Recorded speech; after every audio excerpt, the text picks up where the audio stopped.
Упражнение, с което разтягам гърба и кръста, което много ми харесват и може да правите вкъщи. Заставате ето така на ръце и на колене и сега първо горната част на гърба. Натискате с ръцете земята и отпускате гърба.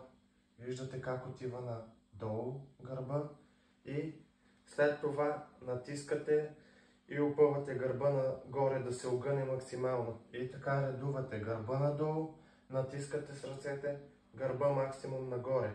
И така 10 повторения бавно. След тези 10 повторения почивате.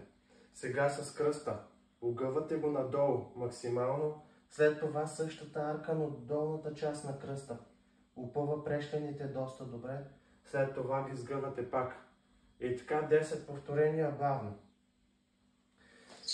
Сгъвате надолу и спъвате нагоре горната част на гърба, както и кръста. 4 серии по 10 на